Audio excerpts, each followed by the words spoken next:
Halo teman-teman semua, kembali lagi dengan saya pada praktikum Sistem Sirkulasi pada Manusia. Perkenalkan, nama saya Nimade Sudaningsih dengan NIM 18130410027.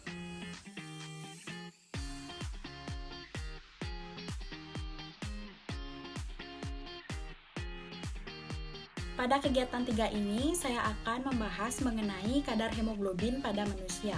Adapun tujuan dari praktikum ini yaitu untuk mengetahui kadar hemoglobin dengan menggunakan kertas Tallquist dan cara Sahlin. Adapun landasan teori dalam praktikum ini yaitu hemoglobin adalah protein utama tubuh manusia yang berfungsi untuk mengangkut oksigen dari paru-paru ke jaringan perifer dan mengangkut CO2 dari jaringan perifer ke paru-paru. Sintesis hemoglobin merupakan proses biokimia yang melibatkan beberapa substansi atau senyawa-senyawa. Nah, proses ini terkait dengan sintesis heme dan protein globin. Sel-sel darah merah mampu mengkonsentrasikan hemoglobin dalam cairan sel sampai dengan 34 gram per desiliter sel. Konsentrasi ini tidak pernah meningkat lebih dari batas metabolik dari mekanisme pembentukan hemoglobin sel. Pada orang normal, persentase hemoglobin hampir selalu mendekati maksimum setiap sel. Namun, dalam pembentukan hemoglobin dalam sumsum tulang akan berkurang. Maka persentase hemoglobin dalam darah merah juga akan menurun karena hemoglobin untuk mengisi sel yang kurang tersebut. Adapun alat dan bahan yang diperlukan dalam praktikum ini yaitu yang pertama adalah buku ajar anatomi dan fisiologi manusia dan buku sumber lain yang relevan. Yang kedua adalah informasi dari narasumber dan yang ketiga yaitu bacaan dari majalah, surat kabar ataupun internet. Selanjutnya, untuk prosedur kerjanya yaitu menjawab pertanyaan yang disediakan berdasarkan informasi yang sudah didapatkan pada buku ajar, narasumber, dan bacaan dari majalah, surat kabar, maupun internet. Selanjutnya yaitu jawaban dari pertanyaan.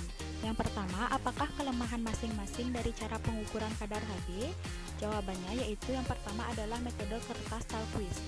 Metode ini tidak digunakan lagi karena tingkat kesalahan pemeriksaannya itu mencapai 30-50%. Salah satu faktor kesalahan adalah standar warna yang tidak stabil dan mudahnya memudar karena standar berupa warna dalam bentuk kertas. Yang kedua adalah metode Sahli.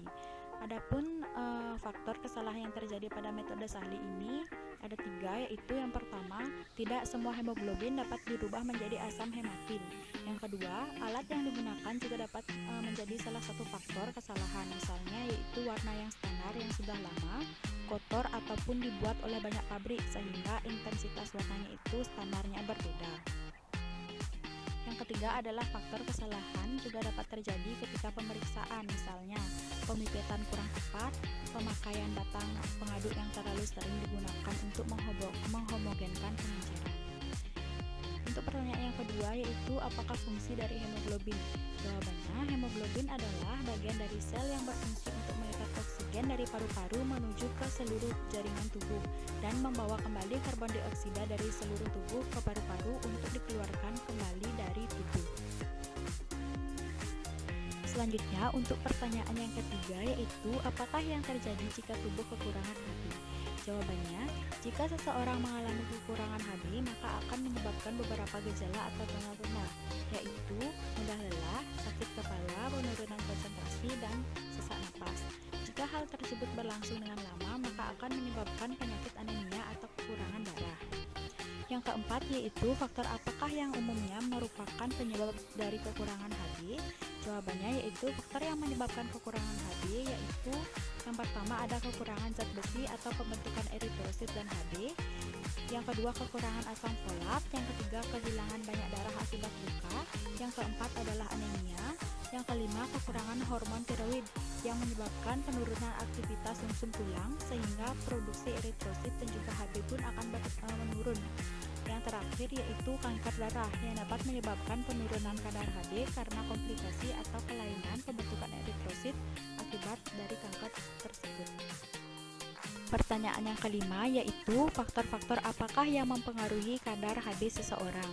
Jawabannya yaitu faktor-faktor yang mempengaruhi kadar Hb seseorang yaitu yang pertama, kehilangan zat besi sebagai akibat dari pendarahan menahun yang dapat berasal dari saluran cerna, saluran genitalia wanita, saluran kemih, dan juga saluran pernafasan.